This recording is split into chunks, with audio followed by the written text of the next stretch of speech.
일본이 국가 파산 위기에 몰렸습니다. 엔화 가치가 역대 최저 수준을 기록하면서 그러지 않아도 위태로웠던 일본 경제에 치명적인 타격을 입은 것인데요. 일본 재무대신이 IMF 총재를 만나 차관 협상을 시작했다는 이야기까지 드는 상황. 심각하게 돌아가고 있는 일본 경제와 일본 정부의 무능력에 대해 지금부터 자세하게 설명해드리겠습니다. 내가 10살짜리 일본인 어린아이라면 AK-47 소총을 샀을 것이다. 당황스러운 그의 말은 계속 이어졌는데요. 100년 뒤에 일본이라는 나라는 없어질 것이다. 현재 일본 청소년들은 지금 당장 일본을 빠져나와야 한다. 일본인들을 대상으로 한 강연이었지만 그는 과감한 발언을 아끼지 않았죠. 대담한 예언을 내뱉은 이유는 바로 짐 로저스와 세계적인 투자 전문가로 유명한 그는 일본에는 이상 희망이 없다고 단언했습니다. 47 소총을 들어야 한다는 이야기는 일본이 향후 망했을 경우 몸을 지킬 필요가 있기 때문에 그는 혼신의 차원에서 일본인들이 무기를 구입할 필요가 있다고 설명한 것이죠. 일본에게는 더 이상 미래가 없다고 선언한 그의 말은 2020년 지금으로부터 2년 전에 시작되었습니다. 그의 말만 따나 2년 뒤인 2021년 일본은 몰락의 징조를 보이기 시작했는데요. 우크라이나 전쟁을 통해 그 흔적이 드러났습니다. 우크라이나 전쟁 이후 안전자산을 찾아 헤매던 투자자들이 일본 엔화를 외면하고 다른 자산을 찾으면서 엔화 가치가 심각하게 하락한 것이 결정적인 계기였죠. 세계적인 전쟁이 나면 경제는 안전자산을 구매하는 쪽으로 흘러갑니다. 우크라이나 전쟁 직후 안전자산으로 평가받은 금값은 높게 올라갔죠. 전쟁 발발 직후 싱가포르 시장에서 금 1온스는 180만 787달러로 거래되었습니다. 전쟁이 장기화되면서 금값은 더욱 치솟죠. 마찬가지로 안전자산이라 평가받는 선진국 화폐들은 전쟁의 수혜를 고스란히 입게 되었는데요. 달러와 함께 엔화도 이 수혜를 입을 것이라는 예측이 지배적이었습니다. 그런데 이번 전쟁 이후 오히려 엔화가 급히 떨어지는 사태가 벌어진 것이죠. 3월 27일 기준 6외환 시장에서 달러화에 대한 엔화 환율은 장중 1201.4엔을 기록했습니다. 이 수치는 지금까지 일본 경제 역사상 없었던 최저 수치를 할 수 있는데요. 심지어 국내 외환 시장에서도 엔화는 비슷한 흐름을 보였습니다. 100엔당 1000원 밑 가격으로 떨어지면서 투자자들은 물론 전 세계 경제학자들의 관심을 끌었죠. 수출을 위해 엔화로 열심히 풀었던 일본 정부가 이번 우크라이나 전쟁에서 엄청난 역풍을 본 것입니다. 국제결제은행이 발표한 실질 실효환율 역시 하락을 면치 못했죠. 일본의 실질 실효환율은 66,450년 이래 최저 수치를 기록한 것인데요. 실환율이 하락한다는 것은 대외 구매력이 낮아진다는 것을 의미합니다. 한마디로 말해 일본 물건의 경쟁력이 다른 나라들에 비해 현저하게 떨어졌다는 사실을 보여주는 사례인 것이죠. 일본 엔화를 모은다고 해도 가치 상승이 되지 않을 것이 보이기에 더욱 많은 투자자들은 일본 엔화를 버리고 있는 상황. 도쿄 금융가에서는 지금 현상을 빗대어 망국의 엔저라는 말까지 등장했다고 합니다. 대장성 관료 출신 노구치 유키오 히토스바시 대학 명예교수는 이번 사태는 예견된 것이며 일본은 이미 졌다는 말까지 나왔습니다. 겉으로 보면 전 세계 경제 순위 3위인 일본이 무너지게 된 까닭을 전혀 알 수가 없는데요. 경제지표 상에서는 여전히 일본 기업들은 좋은 성적을 거뒀기 때문입니다. 하지만 자세히 살펴보면 이건 보여주기식 성적에 지나지 않습니다. 버블 경제라 불리던 화려한 경제위기 이후 일본은 새 먹거리를 찾지 못했습니다. 한국은 반도체나 IT 쪽으로 사업의 방향을 틀면서 새 활로를 찾았지만 일본은 현재 잘나가는 자신의 모습에 도취되어 사업 개발을 게을리했습니다. 그 결과는 끊임없는 추락이었죠.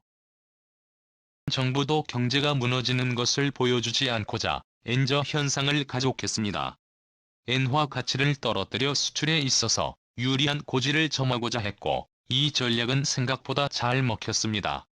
아베 전 총리가 재임하던 시절 아베노믹스는 엔저 정책이라고 할 정도로 총력을 엔화 가치를 떨어뜨리는 데 집중했습니다. 문제는 이렇게 겉으로는 아무 문제가 없기에 내부 혁신에 어떤 투자도 하지 않았던 것입니다.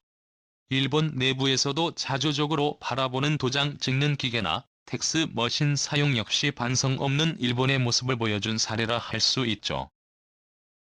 전문가들이 지적해왔지만 일본은 들으려고 하지 않았습니다. 하지만 경제 전문가들도 간과하고 있는 부분이 하나 있는데요. 바로 일본인의 국민성입니다. 지금 일본의 경제를 더욱 심각하게 만드는 원인이라 할 수 있죠. 경제가 어려워지면서 수직 낙하 중인 일본 경제를 뜯어 고치거나 정권 교체를 통해 수정해야 하는 상황임에도 불구하고 일본을 패기치기 싫어하는 문화와 조화를 중요하게 생각하는 사고 때문에 악습을 개선하지 않고 계속해서 잘못된 방식을 고집하고 있죠. 인가부터 나온 검소 문화는 이를 반영하는 대표적인 문화입니다. 일본 방송은 물론이고 어느 순간부터 검소한 삶을 찬양하는 일이 잦아졌는데요. 저렴한 가격으로 구입하는 것을 미덕으로 여기는 풍조가 퍼졌습니다. 대표적인 사례로 작년 10월 일본 디즈니랜드는 1일 자유용권의 가격을 기존 8,700엔에서 9,400엔으로 올리는 물가 인상을 단행했는데요. 그러나로 인한 재정 악화를 이유로 가격을 올렸지만 일본에서 난리가 났죠. 다시는 디즈니랜드를 이용하지 않는다는 댓글부터 서비스가 형편없는데 가격만 올라간 것이 아니냐는 비난까지. 가격 인상을 한 디즈니랜드를 죄인으로 만들었죠. 그런데 사실상 알고 보면 전 세계 기준 일본 디즈니랜드는 최저 가격을 유지하고 있는 상황입니다. 미국과 프랑스 심지어 중국조차도 비수기에는 표값이 일반인을 넘죠. 그럼에도 불구하고 가격 인상에 유달리 인색한 모습을 보인 것입니다. 이러한 현상은 백인 쇼별풍에도 살펴볼 수 있는데요.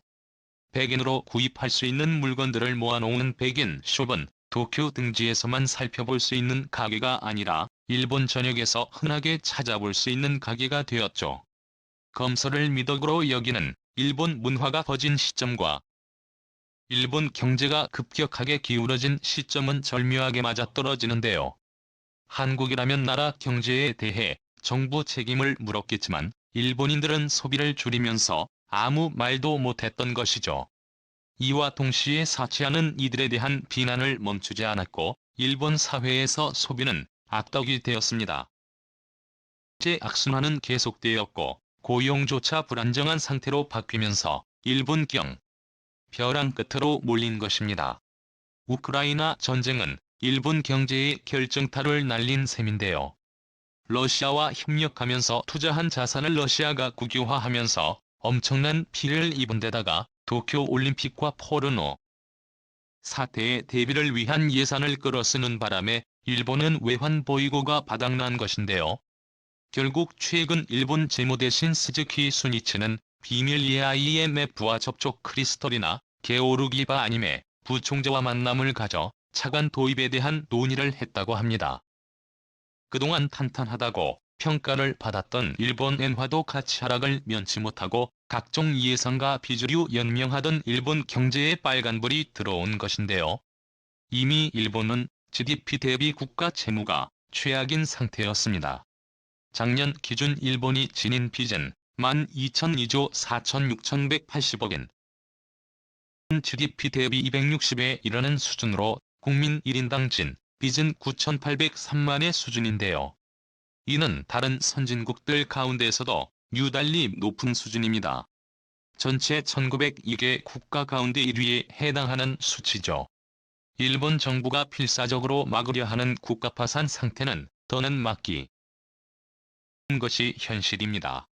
내부에서는 보다는 외부 질책 내부의 정신을 강조하면서 진짜 문제는 외면해버린 일본의 최후라고 할 수 있는데요. 그동안 선진국이라고 믿어왔던 일본의 엔화 가치도 떨어지면서 더는 일본 채무는 무시하기 어려운 현실의 문제가 되었습니다. 일본 재무대신이 IMF 총재를 만났다는 소식은 통신사를 통해 퍼졌지만 IMF 방문은 어디까지나 다른 일을 위해 만난 것이라며 대답을 회피했다고 하는데요. 게오르게바이에프 총재 역시 일본 대신의 방문은 어디까지나 러시아에 대한 경제 제재를 논의하기 위한 자리이며 일본 차관 도입에 대한 논의를 위한 자리가 아니었다고 밝혔죠. 하지만 갑작스러운 일본 대신의 IMF 방문과 더불어 엔화 가치 폭락 사태에 해외 자산 증발 소식은 일본 경제에 먹구름을 가져오는 신호라고 할 수 있는데요. 일본 정부는 최대한 파산을 막기 위해 엔저 정책을 유지해 엔화 가치를 지금보다도 더 떨어뜨려 경기 부양을 위해 총력을 집중하고 있다고 말하지만 이젠 그 말도 믿을 수 없는 게 현실. 일본 부유층들은 이미 탈일본을 준비하고 있다고 합니다. 일본 유력 경제주간지 슈칸 다이아몬드는 일본 경제에 대한 특집 기사를 실으며 부유층들을 비롯한 경제 전문가들은 일본을 버리고 다른 국가로 이주를 서두르고 있다고 보도했는데요. 이들이 주로 향하는 곳은 바로 대한민국. 성장 가능성이 있고 바로 옆 나라라는 점에서 이주를 서두르고 있다고 하죠. 일본 부유층들 사이에서 대한민국 부동산의 인기는 모르는 사람이 없다고 하는데요. 과연 침몰하는 일본은 위기를 극복하고 파산을 막을 수 있을까요? 일본의 향후 대처를 기대해 보겠습니다. 시원 주셔서 감사합니다.